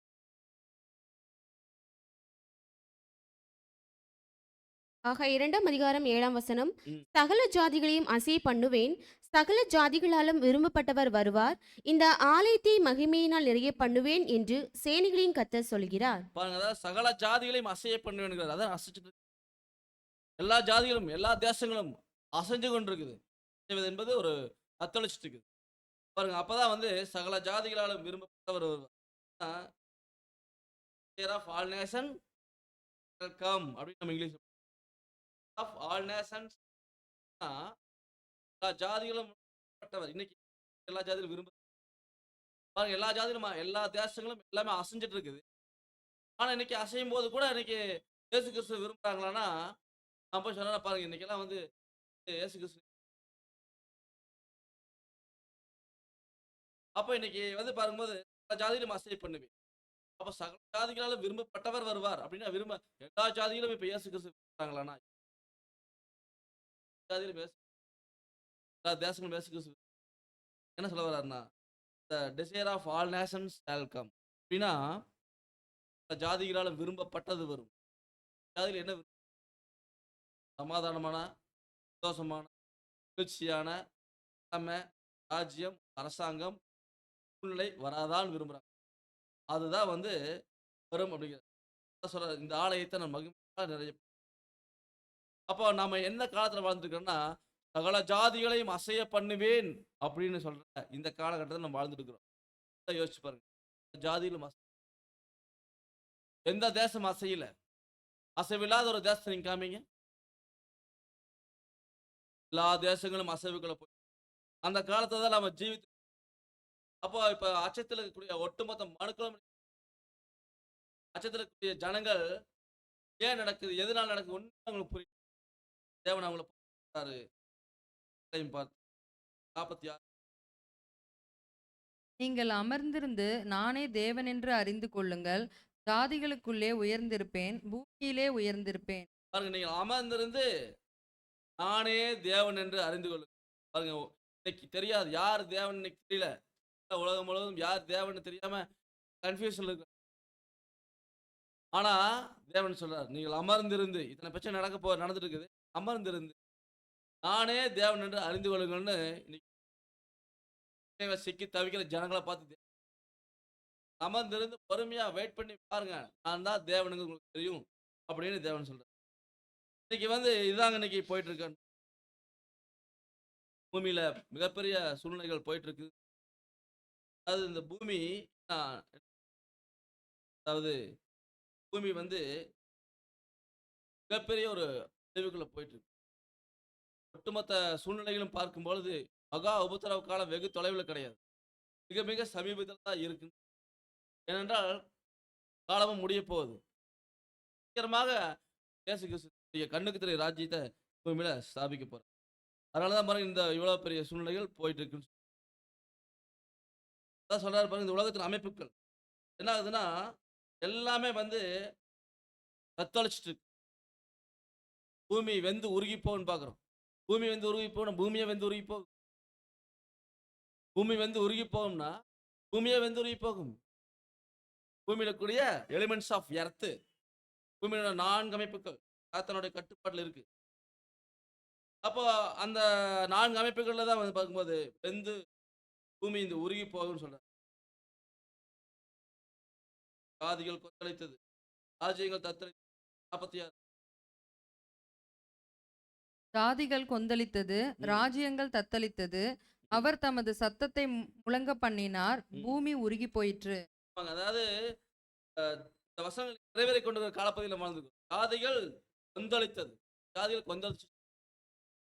அப்புறம் ராஜ்யங்கள்லாம் தத்தளிக்குது. தத்தளிக்கா இல்லையா? ராஜ்யங்கள் தத்தளிச்சு. எந்த ராஜ்யம் தத்தளிக்காம கிடையாது, எல்லா ராஜ்யங்களும் தத்தளிச்சு. மாபெரும் வல்லரசு நாடுகள் எல்லாமே தத்தளிச்சுட்டு தான் இருக்கு. வேலை இல்லா திண்டாட்டம், அப்புறம் மக்களுக்கு பார்க்கும்போது அதாவது தீவிரவாதம் மற்ற சூழ்நிலைகள் எல்லாமே போர், இதனால எல்லாம் நிறைய தத்தளிச்சுக்கிறாங்க. அதனால பொருளாதார பிரச்சனை ரொம்ப அதிகமாக போச்சு. அப்போ எல்லா நாடுகளிலுமே தத்தளிச்சுட்டு இருக்கு. ஏனென்றால் பாருங்க, ஏன் இந்த வாசிக்கலாம். ஜாதிகள் கொந்தளித்தது, ராஜ்யங்கள் தத்தளித்தது, அவர் தமது சத்தத்தை முழங்க பண்ணினார். பாருங்க, அவர் தமது சத்தத்தை முழங்க. ஏன் பாருங்க, ஜாதிகள் கொந்தளிக்குது, ராஜ்யங்கள்லாம் தத்தளிக்குது, அவர் தமது முழங்க பண்ணினார். கர்த்தருடைய சத்தம், தேவ சத்தம் முழங்கிட்டு இருக்கு. அதனாலதான் பாருங்க, அவருடைய சத்தத்தால பூமி உருகி போயிடுச்சான். உருகி போயிடுச்சுன்னா மெழுகுவர்த்தி இருக்கு, உருகி அப்படியே இருக்காது, அரைஞ்சு போயிடும், அவ்வளவுதான், இல்லாம போயிடும். அப்படி என்ன தெரியுங்க, இல்லாம போக போறது கிடையாது. சாத்தானுடைய 4 அமைப்பு உருகி போக செய்யறது என்ன தெரியுங்களா? உருகி போக செய்யறது என்ன? எதனால உருகி போகுது? அவர் தமது சத்தத்தை முழங்க பண்ணினார். தேவன் சத்தத்தை முழங்க பண்றார். என்ன ஆகுதுன்னா உருகிட்டு இருக்கு. அப்ப கர்த்தருடைய சத்தம், தேவனுடைய சத்தம் என்றால் என்னன்னா அவருடைய வல்லமை, அவருடைய அதிகாரம் அர்த்தம். சத்தம் அவருடைய அதிகாரத்தை அடையாளப்படுத்துகிறது, அவருடைய வல்லமையை அதிகாரப்படுத்துகிறது. தேவன் அதிகாரத்தையும் வல்லமையும் இந்த பூமியில பிரயோகிக்கிறார். அதனால என்ன ஆகுதுன்னா பூமி வெந்து சொல்றாரு, சொல்றாரு உருகி போயிடுச்சுங்கிறார். அப்போ பூமி வெந்து உருகி போகுங்கிறார். அதுதான் சகல ஆகாயத்தை நம்ம படிக்கிற பேதுரும் அதை குறித்து தான் பேசுறேன். அப்ப இது எல்லாமே பூமி வெந்து உருகி போகும் அப்படின்னா அந்த பூமி எலிமெண்ட்ஸ் சாத்தான் கட்டுப்பாடு என்ன ஆகுதுன்னா மறைஞ்சு பூமி வெந்து உருகுதல் அல்லது அகற்றப்படுதல். அது அகற்றப்படுதல் பூமியில சாத்தான் கட்டுப்பாடு. இது எல்லாமே சாத்தான் கட்டுப்பாட்டு சூழ்நிலை எல்லாமே மனிதனுடைய அதாவது சுய சித்தம் படி எல்லாம் செஞ்சு எல்லாம் முடிவுக்கு கொண்டு வரப்படும். 6ஆம் வசனம் சொல்ல எச்சரிக்கை பாருங்க, நமக்கல்ல. 6ஆம் வசனம் 46ஆம் சங்கீதத்துல 6ஆவது வசனம், ஜாதிகள் கொந்தளித்தது, ராஜ்யங்கள் தத்தளித்தது, அவர் தமது சத்தத்தை முழங்க பண்ணினார், பூமி உருகி போயிடுச்சு. அப்ப இது இந்த எச்சரிப்பான வார்த்தைகள், கர்த்தருடைய சத்தம் இந்த பூமியில துணிக்கும். யாருக்கு சொல்றாரு? உலக ஜனங்கள் தேவ பிள்ளைகளுக்கு அல்ல, இந்த எச்சரிப்பு நமக்கு அல்ல. அப்போ அவர்கள் தான் வந்து இது உணர்ந்து கொள்ளணும். தீமையான அந்த உலகத்துல நம்ம வாழ்ந்துட்டு இருக்கிறோம் அப்படிங்கிறத உணர்ந்து கொள்ளணும். அப்போ நீங்கள் அமர்ந்திருந்த நானே தேவன் என்று அறிந்து கொள்ளும். அவர்கள் வந்து ஒன்றுமில்லாத விஷயத்த, மாயான விஷயத்த நம்பிட்டு இருக்கிறாங்க. அதைத்தான் தெய்வம் நம்பிட்டு இருக்கிறாங்க. அப்ப யார் தேவன் அப்படிங்கிறது, அமர்ந்திருந்து நானே தேவன் என்று எச்சரிப்பு வந்து அப்ப இன்னைக்கு வந்து பாத்தீங்கன்னா நாமெல்லாம் வருங்க உலகத்தினுடைய அந்த சூழ்நிலையிலிருந்து நம்ம தேவன் நம்மளை பிரித்து எடுத்துட்டார். உலகமே தீமை நிறைந்த உலகம் தான். அதனால நம்ம என்னன்னா உலக வழிகளுக்கு நம்ம விலகியாச்சுப்போம். இப்ப நம்மளுடைய வழி எல்லாமே பாருங்க தேவனுடைய சித்தத்துக்கு நமது மெய்ப்பன், நல்ல மெய்ப்பன் மாணவராக இயேசு கிறிஸ்து அவர் தன்னுடைய ஆடுகளை வந்து என்ன பண்ணார்னா அவர் சத்தம் கொடுத்துட்டு போயிட்டு இருக்கார். பாருங்க அவருடைய சத்தம் உலகத்துக்கு பார்த்தீங்கன்னா மிகப்பெரிய அழிவை ஏற்படுத்திட்டு இருக்குது ஒரு பக்கம். ஆனா அவருடைய சத்தம் ஒரு ஒரு குறிப்பிட்ட வகுப்பினர் யாருன்னா ஆடுகள் வகுப்பினர். அந்த ஆடுகள் வகுப்பினருக்கு அவருடைய சத்தம் எப்படி மேய்ப்பன் சத்தம் பாருங்க. அந்த மேய்ப்பன் என்ன பண்ணுவார்னா தன்னுடைய ஆடுகளுக்கு ஆடுகளை திறந்து மேய்க்கிறதுக்கு அனுப்பி கூட்டிட்டு போவார். போகும்போது அந்த ஆடுகள் மேய்ப்பன் குரலை மாத்திரம் கரெக்டா அடையாளம் கண்டு கேட்டு வச்சு யார் கூப்பிட்டாலும் வராது. மேய்ப்பன் கூப்பிட்டாருன்னா ஓடி வந்துடும். அதனால இன்னைக்கு கர்த்தருடைய சத்தம் வந்து ஒரு சில பகுதியில் இருக்கக்கூடிய ஜனங்களுக்கு அது புரியல. அதுனா உலக ஜனங்களுக்கு பாருங்க அந்த மேய்ப்பன் வந்து சத்தம் கொடுக்குறான்னா அவனுடைய ஆடுகள் கண்டு ஓடி வந்து அவருடைய கால கீழே வந்துடும். ஆனா மற்ற விலங்குகள் பார்க்கும்போது அது கேட்காது. மேய்ப்பன் அவருடைய சத்தம் வர முடியாது. அது மாதிரி இன்னைக்கு பாருங்க உலக ஜனங்களுக்கு நடந்துட்டு இருக்கு. உலக ஜனங்களுக்கு மேய்ப்பனுடைய சத்தம் வந்து புரியாத ஒரு புதிராக இருக்கு. ஆனா அவருடைய ஆடுகளாகிய தேவ பிள்ளைகளுக்கு மேய்ப்பன் குரலுக்கு செவி கொடுத்தா என்ன நடக்குன்னா ஒரு பாதுகாப்பான விஷயங்கள். மேய்ப்பன் சத்தத்துக்கு செவியாகும் ஆடுகள் காப்பாற்றப்படும். ஒரு தீமைக்குள்ள போகாது, ஆபத்துக்குள்ள போகாது அப்படின்னு. அப்ப நல்லா புரிஞ்சுக்கலாம் அன்புக்குரிய. பூமி முழுவதும் பாவம் இருக்கு, நிறைஞ்சிருக்குது, ஆணவம், அப்புறம் வந்து ஒருவர் நசுதல், இது போன்ற தீமையான காரியங்கள் தான் உலகம் முழுவதும். அப்ப இந்த தீமையான விஷயங்களுக்கு உதவி கட்டுறதுக்கு இதை ஒரு இறுதி கட்டத்துக்கு கொண்டு போயிட்டு இருக்காரு. அப்ப இறுதி கட்டத்துல வந்து தேவன் இப்படிதான் செய்வாருங்கிறத யார் தெரிஞ்சுக்கணும்னா அவருடைய பிள்ளைகள் மாத்திரம். மற்ற ஜனங்களுக்கு அதை தெரிந்து கொள்ள முடியாது அன்புக்குரிய. ஆனா தேவ பிள்ளைகள் என்ன பண்ணுவாங்கன்னா அதை அறிந்து சந்தோஷப்படுவாங்க. நம்மலாம் பாருங்க நமக்கு இந்த விஷயங்கள் ராஜ்யத்தின் ரகசியங்கள் அவருடைய 2ஆம் வருகையின் சத்தியங்கள் நமக்கு தெரிஞ்சதுனால இப்படிதான் நடக்குதுன்னு நம்ம தெரிஞ்சுக்கிட்டோம். அதனால நம்ம வந்து பயப்படாம தான் நம்ம இருக்கிறோம். ஆனா மற்றவர்களுக்கு அது பயமா இருக்கு. அதுல பயம் இல்லைன்னு சொல்லி பார்க்குறோம். அப்ப தீமையின் மத்தியில தான் நம்ம வாழ்ந்துக்கிறோம். இதான் வந்து பார்க்கும்போது தீமையின் மத்தியில வாழ்ந்துடக்கூடிய தேவ பிள்ளைகளுக்கு தேவன் வந்து பாதுகாப்பா இருக்கார், நமக்கு அடைக்கலமா இருக்கார், விளனா இருக்கார், ஆபத்து காலத்துல அனுகூலமான துணையா இருக்கார். அதனால தீமைகள் நிறைந்த உலகத்துல தீமையின் மத்தியில வாழ்ந்தா கூட தேவனுடைய பிள்ளைகள் வந்து பயப்பட மாட்டாங்க. பாருங்க இன்னைக்கு பயப்படுறாங்களா சில ஜனங்க? சுத்தியிலும் அவளை சுத்தியிலும் யார் இருக்கிறாங்க? எதிரிகள் தான். எப்படி இருக்கும் பாருங்க. ஆதரவா அவங்க சுத்தி நாடுமே அவங்க எல்லாமே நாடுகள் பூராமே அவங்களுக்கு எதிராக தான் இருக்கு. பத்தாவதுக்கு எல்லா ஐரோப்பிய நாடுகளும் இப்ப சப்போர்ட்டா வித்ரா வாங்கிட்டு இருக்கிறாங்க. பார்த்துட்டு தான் இருக்கிறோம் நியூஸ்ல, பார்த்துட்டு தான் இருக்கிறோம். பாருங்க ஒவ்வொரு தேசமும் பாருங்க இன்னைக்கு அங்கீகரிக்கிறாங்க. பாலஸ்தீனா அங்கீகரிக்கிறாங்க. வந்து நிறைய வந்து பிரச்சனை பார்க்குறோம். அப்ப இந்த பாருங்க பூமிக்குரிய மனிதனது இந்த பூமியில பெரிய அளவில் வளர்ந்து தீமை நிறைந்த காரியம் அதெல்லாம் வந்து அழிக்கும் பொழுது தேவன் வந்து அவருடைய பிள்ளைகளுக்கு பாதுகாப்பா இருக்கு. ஒரு பக்கம் வந்து பாத்தீங்கன்னா ஜனங்களுக்கு பாதுகாப்பா இருக்காரு. ஒரு பக்கம் வந்து அதான் பாருங்க, அது பயப்பட தேவையில்லை. அதான் வந்து 7வது வசனம் சொல்லுங்க. 46:7. சேனைகளின் கர்த்தர் நம்மோடு இருக்கிறார், யாக்கோபின் தேவன் நமக்கு உயர்ந்த அடைக்கலமானவர். பாருங்க சேனைகளின் கர்த்தர் நம்மோடு இருக்கிறார். இந்த மாதிரி ஒரு பாதுகாப்பு யாரு தர முடியும்? தேவன் தான் தர முடியும். சேனைகளின் கர்த்தர் பாருங்க, அந்த சேனை என்பது இராணுவம். சேனைகளின் கர்த்தர் நம்மோடு இருக்கிறார், நம்ம பயப்பட. யாக்கோபின் தேவன் நமக்கு உயர்ந்த அடைக்கலமான இருக்கிறார். அப்ப தேவ பிள்ளைகளுக்கு தேவன் வந்து பயங்கரமான பாதுகாப்பு வர பாதுகாத்து வர்றாரு. அதான் உண்மை, பாதுகாத்து வர்றாரு. அப்ப இன்னைக்கு தேவ பிள்ளைகளுக்கு பாதுகாப்பா இருக்கார். ஆனா உலகம் முழுவதும் இருக்கக்கூடிய அந்த ஜனங்களுக்கு மிகப்பெரிய ஒரு தீமையான காரியங்கள் தான் அதுவும் தேவன் அவருடைய பிள்ளைகளுக்கு சொல்லிக் கொடுக்குறாரு. ஏன் இப்படி நடக்கும்? அப்ப நமக்கு ஒரு பக்கம் சமாதானமான ஆசீர்வாதத்தை கொடுக்குறாரு.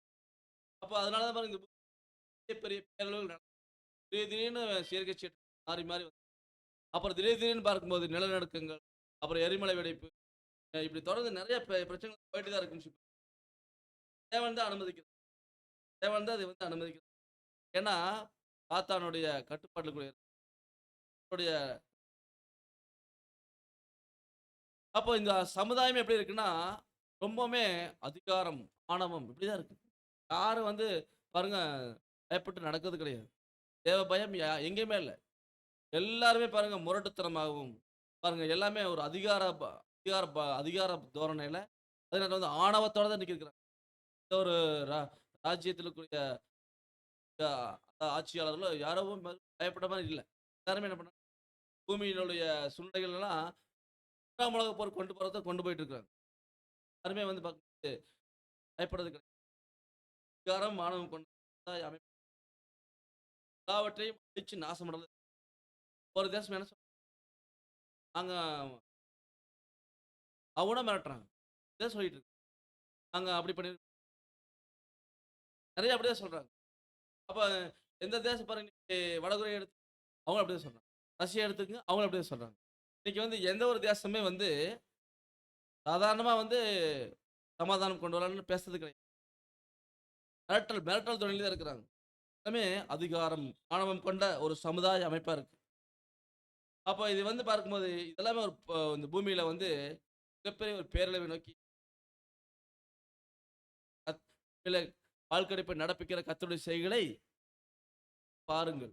வந்து பாருங்க, பூமியில பால்கடிப்பு நடக்கிற கர்த்தருடைய செய்கையா இருக்கு. வந்து பாருங்கன்னு தேவன் வந்து அழைப்பு விடுக்கிறார். அப்போ தேவனுடைய அந்த உன்னதமான நோக்கம் நிறைவேற போகுது. 8 பூமியிலே பால்கடிப்புகளை நடப்பிக்கிற கர்த்தருடைய செய்கைகளை வந்து பாருங்கள். பாருங்க, 46ஆம் சங்கீதம் 8ஆம் வசனத்துல பூமியில பால் கடிப்புகள் நடப்புகிற கர்த்தருடைய செய்கைகளை வந்து பாருங்கிறார். வந்து பாருங்க. அப்ப நம்ம பார்த்து தாக்குறதுக்கு யாருக்குமே தெரியாது. தேவன் வந்து யாருக்கு இது சொல்றாரு, நமக்கு சொல்லு. உலக ஜனங்கள் சொல்றாரு, நீ வந்து பாருங்க, அமர்ந்திருந்த நானே தேவன் நீங்க அறிந்து கொள்வீங்க, வந்து பாருங்கன்னு சொல்லி அழைப்பு விடுக்கிறார். சங்கீதம் 66 கூட தேவன் அதன் நடுவில் இருக்கிறார், அது அசையாது. அதிகாலையிலே தேவன் அதற்கு சகாயம் பண்ணுவார். அப்போ பாருங்க, தேவனுடைய செய்களை வந்து பாருங்கள். அவர் மனுபவத்தில் நடக்கும் கிரிகள் பயங்கரமானவர் சொல்லிப்பாங்க. அது பயங்கரமானவர். அனுபவத்தர் இடத்துல நடப்பிக்கும் கிரிகளை அவர் செய்களை நீங்க வந்து,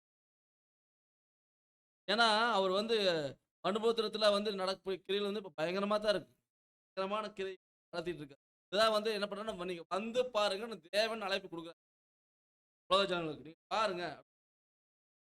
அப்ப இந்த உலகத்துல வந்து இப்படி நடக்கும் நிகழ்வுகள்ல தேவனுடைய அவருடைய வல்லமை, பராக்கிரமம், அவருடைய பயங்கரத்தை நம்ம வந்து எல்லாமே பாருங்க. அன்பு சத்தம் இதை வந்து தேவனுடைய ஞானமும் விளங்கும், தேவனுடைய வல்லமையும் இருக்கு.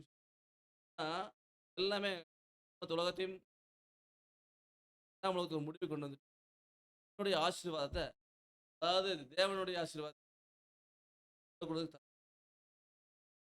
அப்போ நமக்கு இன்னைக்கு என்ன சூழ்நிலைன்னா, இதெல்லாம் இப்படி நடந்துட்டு இருக்குது. ஆனாலும் ஒரு பக்கம் வந்து இந்த தீமை செய்யக்கூடிய ஜனங்கள் அவங்க எந்த ஒரு சூழ்நிலையும் இல்லாமல் அவங்க பாட்டுக்கு இன்னைக்கு சந்தோஷம் அவங்களுக்கு எல்லாமே அப்படிங்கிறது வந்து செலுத்தி தேவனையே அனுமதிச்சு கேள்வி நமக்கு தியோர் வந்து செலுத்திருக்கிறாங்க, தீமை செய்யறவன் செலுத்திருக்கிறான். தேவன் வந்து அனுமதிச்சு மனம் உள்ளவங்க வந்து துன்படுறாங்க. அதாவது நல்லவருடையவர்கள் ஏன் அப்படின்னு புரியல. வந்து பாத்தீங்கன்னா தேவன் பதில் சொல்ல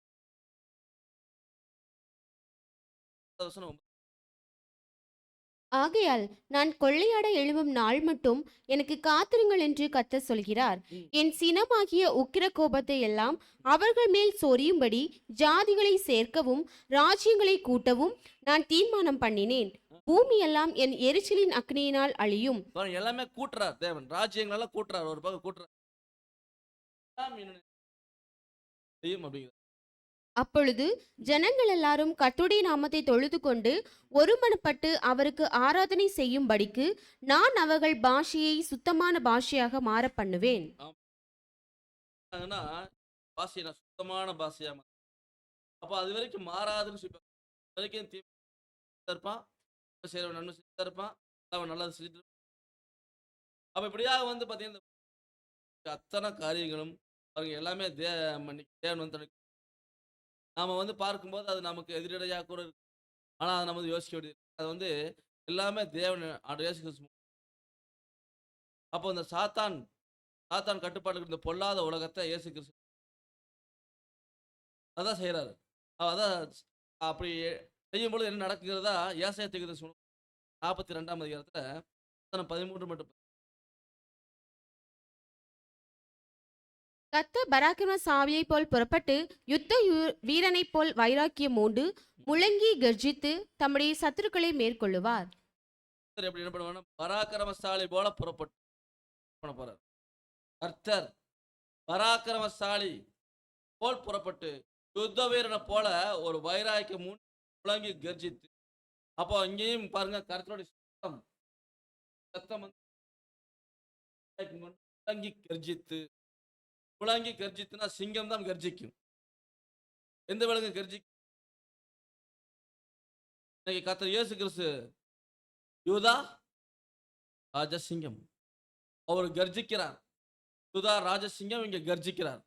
அவருடைய கர்ஜனை சிங்கம் காட்டுல கர்ஜனை பார்த்துக்கிறோம். சிங்கத்தினுடைய கர்ஜனையை நம்ம காட்டுல கேட்டோம்னா பாருங்க, அதாவது சிங்கம் வந்து இதெல்லாம் வந்து வந்து துரத்தி வேட்டையாடியெல்லாம் எடுக்காம சாப்பிடும்.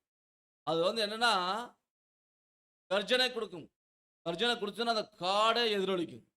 சிங்கத்தினுடைய கர்ஜனை வந்து அவ்வளோ எதிரொலிக்கும், காடு முழுவதும் எதிரொலிக்கும். ஆனால் அந்த எதிரொலிப்பு அந்த சத்தம் வந்து ஆனா திசையிலும் அடிக்கும்.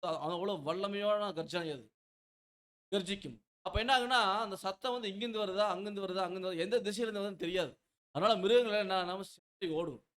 செதறி ஓடி அங்கே மிக செதறி ஓடி மீண்டும் போய் அந்த காலடியிலே மாட்டிரு. சிங்கத்துடைய காலடியே வந்து மாட்டிரு. அந்த அளவுக்கு அதனுடைய கர்ஜனை காலட்டத்தினுடைய.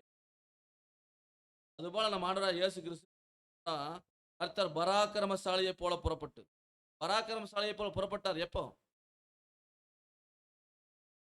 1874 பராக்கிரமசாலியை போல புறப்பட்டு வந்துட்டாரு. அவருடைய பராக்கிரமான செயல்கள் பூமி அவர் இப்ப எப்படி இருக்காரு தெரியுங்களா? யுத்த வீரனை போல எப்படி இருக்காரு? யுத்த வீரன் யுத்த காலத்துல அவ்வளோ வைராக்கியத்தோட வந்து போரிட்டு இருப்பார். அப்படி கர்த்தர் இயேசு கிறிஸ்து யுத்த வீரனை போல வைராக்கியம் கொண்டு என்ன பண்றாரு தெரியுங்களா? உலங்கி கர்ஜிக்கும் போது சாதாரண கர்ஜனைக்கு அப்படி இருக்கும். உலங்கி கர்ஜிக்க எப்படி இருக்கு? அதுதாங்க இன்னைக்கு சிங்கம் காட்டுல கர்ஜித்துச்சுன்னா அதனுடைய இரையாகிய மிருகங்கள் வந்து செதறி ஓடும். பார்த்தீங்களா? எல்லா மிருகமும் மிரண்டுரும். எல்லா மிருகம் பயந்து அங்கே போய் ஓடும் போல இன்னைக்கு பயம், ஒரு பீதி இன்னைக்கு யாரை பிடிச்சிருக்கு? ஒட்டுமொத்த மனு குலத்துக்கும் அதுதான் இருக்கு. எல்லாம் எங்க போறா என்ன பண்ணு அப்படிதான் போயிட்டு இருக்காங்க. மனிதன் வந்து என்ன செய்யறான் ஏன் செய்யறான் புரியல. காரணம் என்னன்னா அந்த அளவுக்கு இன்னைக்கு மக்கள் எல்லாமே கிளம்பி போயிருக்கு. இன்னைக்கு பாருங்க மிகப்பெரிய அந்த சூழ்நிலைகள் மாறி போயிட்டு இருக்கு. அப்படியாகத்தான் பாருங்க இன்னைக்கு போயிட்டு இருக்கு. காரணம் என்ன? இயேசு கிறிஸ்து வீரனை போல வைராக்கியம் கொண்டு தங்கி கர்ஜிக்கிறார். என்ன தெரியுங்களா? அவருடைய அதிகாரம், தேவனுடைய அதிகாரம், அதிகாரம், அவருடைய வல்லமை மேல செயல்பட்டு கொண்டு அதனால பூமி என்ன தூக்கி போயிட்டு இருக்கு. பூமியுடைய அமைப்புகள் சாத்தான் கட்டுப்பாட்டு கூடிய அந்த கட்டுப்பாடு என்ன ஆகுதுன்னா கர்த்தர் கட்டுப்பாட்டுக்கு வந்துட்டு இருக்கு. சாத்தான் கட்டுப்பாடு பாருங்க, சாத்தானே கர்த்தர் இயேசு கிறிஸ்து மேற்கொள் பாருங்க.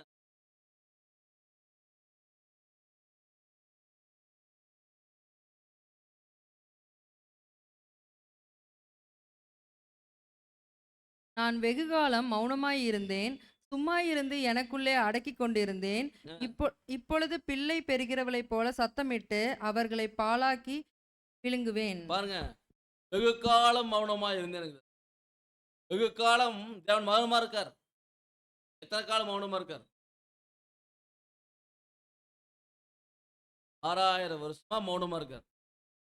நம்ம பண்ற காரியத்தெல்லாம் என்ன பண்றாரு? மௌனமா பார்த்துட்டு இருக்கார். பொறுமையோட பார்த்துட்டு இருக்கார்.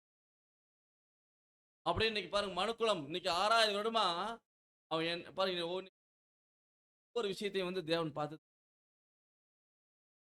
அவன் வந்து இன்னைக்கு எப்படியெல்லாம் பூமியில வந்து அவன் செயல்பட்டு இருக்கான் எல்லாம் பார்த்துட்டு தான் இருக்காரு. சொல்றாரு, நான் காலம் மௌனமா இருந்தேன், சும்மா இருந்து எனக்குள்ளே அடக்கி கொண்டிருந்தேன். அடக்கிட்டு இருந்தேன். என்ன பண்றாரு தெரியுங்களா? பிள்ளை பெறுகிறவர் போல இப்ப பிள்ளை பெறுகிற சத்தமிட்டு அவர்களை பாழாக்கி விழுங்குவேன் அப்படிங்கிறார். அப்பேற்பட்ட அவருடைய பொறுமை அதனை அடக்கி கொண்டு மாறப்போகுது. என்ன பண்ணாருன்னா, அவர் முழங்கி கர்ஜிக்கக்கூடிய அவருடைய அதிகாரம், அவருடைய வல்லமை இந்த பூமியில செயல்படக்கூடிய காலகட்டத்தில் நம்ம வாழ்ந்துட்டு இருக்கிறோம். பண்புக்குரிய மாபெரும் உபத்திரவ காலத்தை நோக்கி இந்த பூமி எல்லாமே கர்த்தர் இயேசு கிறிஸ்து ஏற்கனவே பார்த்திருக்கிறோம். அவர் தன்னை ஆயத்தம் பண்ணும் நாள்ல மிகப்பெரிய பேரளவில் இந்த பூமி ஆயத்தம் செஞ்சுட்டு இருக்காருன்னு சொல்லிப்பாங்க. அப்போ மாபெரும் உபத்திரவ காலத்துல நோக்கி போயிட்டு இருக்கிறோம்னு சொல்லிப்பாங்க. அப்போ அந்த உபத்திரவ காலத்துல வந்து பார்க்கும்போது தொடர்ந்து பூமியில மாபெரும் அழிவுகள் தான் அதுக்கான சூழ்நிலை போயிட்டு இருக்குது. மூன்றாம் உலகம் எஸ்ஐக்கில்ல. அப்போ அந்த மூன்றாம் உலகத்தினுடைய ஆரம்பம் முதல் முடிவு கர்த்தர் இயேசு கட்டுப்பாட்டில் தான் இருக்குன்னு சொல்லி வந்து பார்க்கும்போது அவனவன் பட்டயம் அவனவன் சகோதரனுக்கு விரோதமாக இருக்கும். அப்படிதான் சூழ்நிலை மாறப்போகுது. பாருங்க, அங்க வந்து பூமியில வந்து மனிதன் ஏற்படுத்தி வச்சுக்கிற ஏற்பாடுகள் எல்லாம் என்ன ஆக போகுதுன்னா மாறப்போகுது. சாத்தான் மனிதனை பயன்படுத்தி அவனுடைய திட்டத்தை 6000 வருஷம் செயல்படுத்திட்டான். எல்லாரும் முடிவு இயேசு கிறிஸ்து.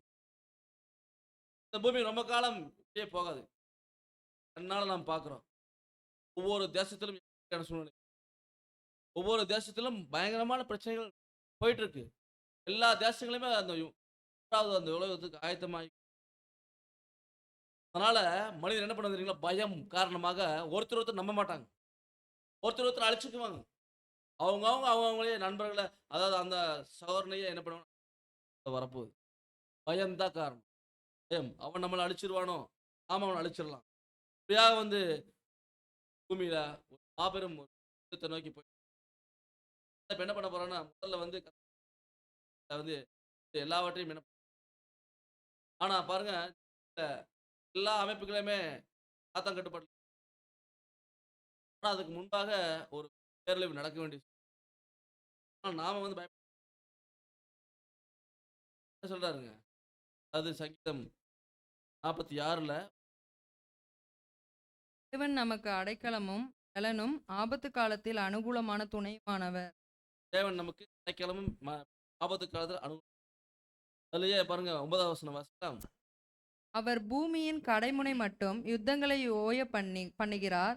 வில்லை ஒடித்து ஈட்டியை முறிக்கிறார். ரதங்களை நெருப்பினால் சுட்டெரிக்கிறார். பாருங்க, அதாவது பூமியின் கடைமுனை மட்டும் யுத்தங்களை ஓய பண்றாராம். பூமியினுடைய கடைமுனை மட்டும். இன்னைக்கு பாருங்க, ஆரம்பத்துல இன்னைக்கு வரைக்கும் போர் தான். இந்த போர்ல வந்து பூமியில பாருங்க, ராஜாக்கள் காலம் வந்து இப்ப ஒரு 200 வருஷமா வருஷம் கூட இல்ல, 150 வருஷம் கூட 100 வருஷமா தான் ராஜாக்கள் காலம் இல்ல. அதுக்கு முன்பதாக பாத்தீங்கன்னா நிறைய ராஜாக்கள் இந்த பூமி வந்தாங்க. அவருடைய ராணுவம், போர், யுத்தம், மனிதனுடைய உயிரிழப்புகள் எக்கச்சக்கமா போயிட்டு இருந்துச்சு. அப்போ அந்த காலங்கள்ல எல்லாம் பார்க்கும்போது மாபெரும் யுத்தங்கள் அந்த பூமியில பல கோடிக்கணக்கான ஜனங்கள் யுத்தத்தை செத்துருக்கு. அதான் சொல்ற, பூமியின் கடைமுனை மட்டும் அவர் என்ன பண்றாருங்களா, யுத்தங்களை ஓய பண்ணுகிறார். அப்படின்னா மனிதனுடைய விழுந்து போன மனிதனுடைய மனதுல அவ்வளவு கொடூரம் இருக்கு. அந்த கொடூரமான சூழ்நிலைகள் தான் அந்த யுத்தத்துக்கு அவனை வந்து வெளிப்படுது. அது என்ன பண்ணுதுன்னா, யுத்த நினைவு மனதில் அப்படி இருக்கு. ஒருத்தர் வெட்டிட்டு சாகிறது இதெல்லாம் வந்து என்ன பண்ணுவாருன்னா அகற்றிடுவார்னு சொல்லிப்பாங்க.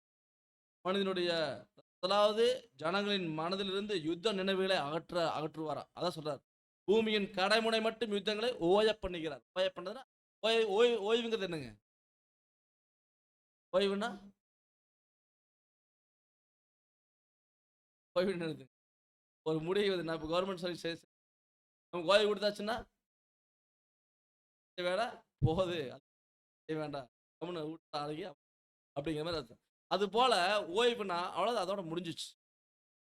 கடைமுனை மட்டும் அப்படின்னா, கடைமுனை மட்டும்னா கடைமுனை மட்டும் நின்னுத்துங்க. எண்டு எண்டு எங்கேயுமே யுத்தம் இருக்காது. அதான் சொல்ல வர்றார்.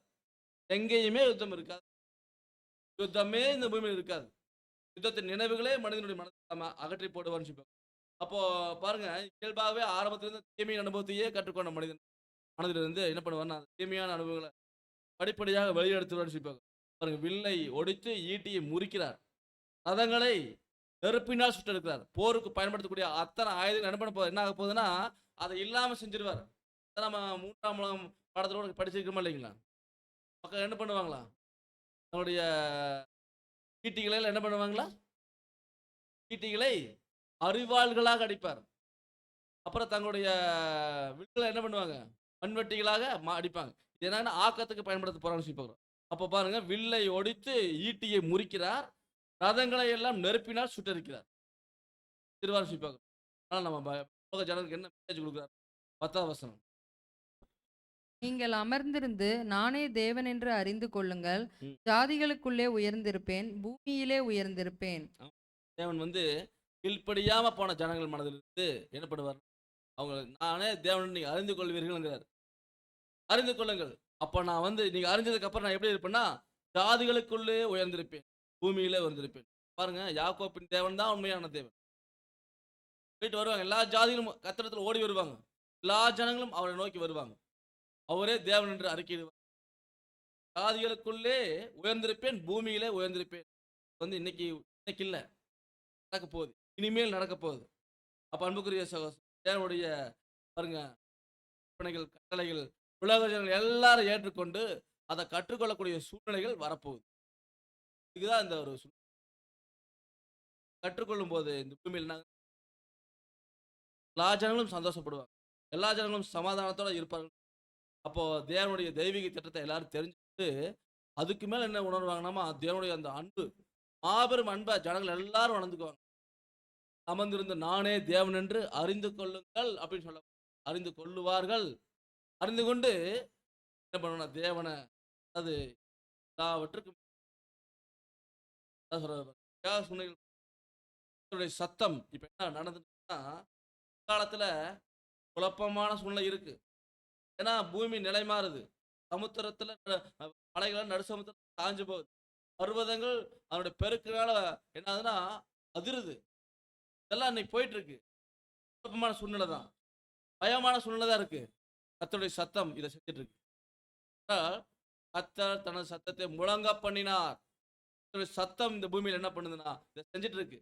கர்த்தருடைய சத்தம் என்பது அதிகாரம் மற்றும் வல்லமை பூமியில செயல்படும் பொழுது இந்த மாதிரி சூழ்நிலைகள் போகுது. ஏன்னா தற்காலத்தில் நடக்கக்கூடிய குழப்பங்கள், தற்காலத்தில் நடக்கக்கூடிய அந்த திகில், பயம் எல்லாமே அவர். ஆனா அன்புக்குரிய பக்கம் இது ஒரு அழிவு தரக்கூடிய சூழ்நிலையா இருந்தா கூட எனக்கு ஆசீர்வாதத்தை தருவதற்கு இதை வழி. அப்போ அன்புக்குரிய 1000 வருட அரசாட்சி பூமியில தொடர்ந்து செயல்பட்டு கொண்டு பாருங்க. இது வரைக்கும் நடக்குன்னா கர்த்தர் இயேசு கிறிஸ்து 1000 வருட அரசாட்சி முடிவுல என்ன நடக்கும், அதிகரிக்கப்படும் எல்லா சத்துருக்களும் தனது பாதப்படை ஆளுகை செய்யணும். கடைசியாக பரிகரிக்கப்படும் அது வரைக்கும். அப்போ அன்புக்குரிய இந்த பூமியில நம்ம வந்து பயப்பட வேண்டிய அவசியம் இல்லை. 11ஆம் வசனம் கூட வாசிச்சு முடிக்கும். சேனைகளின் கர்த்தர் நம்மோடு இருக்கிறார், யாக்கோபின் தேவன் நமக்கு உயர்ந்த அடைக்கலமானவர். ஆமா, நாம் பயப்பட வேண்டிய அவசியம் கிடையாது. சேனைகளின் கர்த்தர் நம்மோடு இருக்கிறார். உங்களை தொழுகிறவன். இப்போ நம்ம எல்லாம் தேவனுடைய கண்ணின் மணியை வந்து யாருங்க, நம்ம பாருங்க, அவருடைய பிதாவாகிய கண்ணின் மணியா இருக்கும்போது யாருமே தொட முடியாது. நல்லா சொல்றாரு, கர்த்தர் நம்மோடு இருக்கார். ஏன்னா சேனைகளின் கர்த்தர் நம்மோடு இருக்கார். அப்படின்னா நம்ம எதுக்குமே பயப்பட வேண்டிய அவசியம் இல்லைன்னு சொல்லி உலகமும் தேவ சமாதானத்தால் என்னுடைய நாமம் எல்லா ஜாதிகளுக்கும் பொழுது சத்தமாகிய பூமி அவருடைய அதிகாரம் மற்றும் ஆசீர்வாதத்தை கொண்டு எல்லாருக்கும் நித்திய ஜீவனை கொடுக்கும், ஆசீர்வாதமாக இருக்கும்.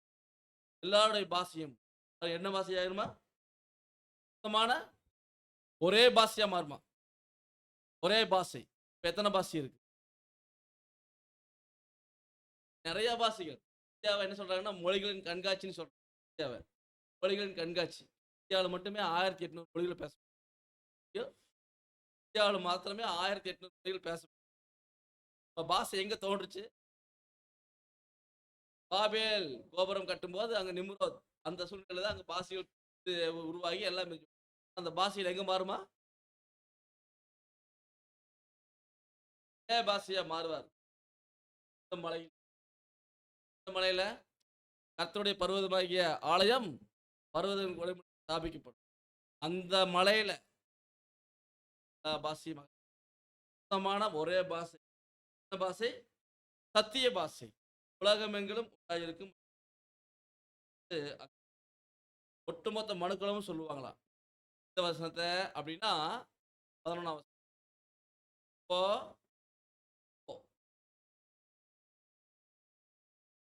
மனுக்களும் ஆசீர்வாதத்தை பெற்றுக்கொண்டதுக்கு அப்புறம் சொல்லுவாங்களா? அது சேனைகளின் கர்த்தர் நம்மோடு இருக்கிறார். யாக்கோபின் தேவன் நமக்கு உயர்ந்த அடைக்கலமானவர். சொல்லுவாங்களா? சேனைகளின் கர்த்தர் நம்மோடு இருக்கிறார். யாக்கோபின் தேவன் உயர்ந்த அடைக்கலமா இருக்காரு அப்படின்னு எல்லாருமே சொல்லுவாங்க. நாம சொல்லிட்டு இருக்கிறோம். அதை வந்து எல்லா ஜனங்களுமே சொல்லக்கூடிய காலகட்டம் என்பது வெகு சீக்கிரத்துல சொல்றாரு பாருங்க. அவருடைய ராஜ்யத்தை குறித்து ஏசாயா 11:1. ஏசாயா 11ஆம் அதிகாரம் 9. 9ஆம் வசனம். ம். என் பரிசுத்த பர்வதம் எங்கும் தீங்கு செய்வாருமில்லை, கேடு செய்வாருமில்லை. ம். சமுத்திரம் ஜலத்தினால் நிறைந்திருக்கிறது போல் பூமி கர்த்தரை அறிகிற அறிவினால் நிறைந்திருக்கும். அதாவது பூமியில யாருமே இருக்க மாட்டாங்க, கேடு செய்வார். ஆபகுக் 2:14. ஆபகுக் 2ஆம் அதிகாரம் 14ஆம் வசனம். சமுத்திரம் ஜலத்தினால் நிறைந்திருக்கிறது போல் பூமி கர்த்தருடைய மகிமையை அறிகிற அறிவினால் நிறைந்திருக்கும். எல்லாமே அறிஞ்சு ஒட்டுமொத்த பூமி மாதவனத்தோட சந்தோஷம்.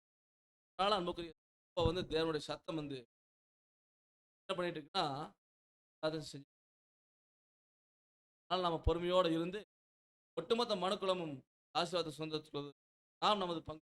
நாம் இன்னைக்கு திருச்சின் பிள்ளைகளாக இருக்கிறோம். அந்த ஒரு உலகத்துக்கு தரக்கூடிய ஆசீர்வாதத்தில் நம்முடைய பங்கும் இருப்பது என்பதை உணர்ந்தவர்கள் காலங்களில் நாம் இன்னும் நமது பரிசுத்தப்படுத்திக்கிறோம். நாம் நமது ஓட்டத்தை வெகு சீக்கிரத்தில் ஓடி முடித்து நான் அந்த வாய்ப்பை பெற்று ஒரு அங்கமாக மாறுவது நமக்கு கிருபை செய்து வழிநடத்து வராங்க. பொறுமையோடு கேட்ட உங்களால்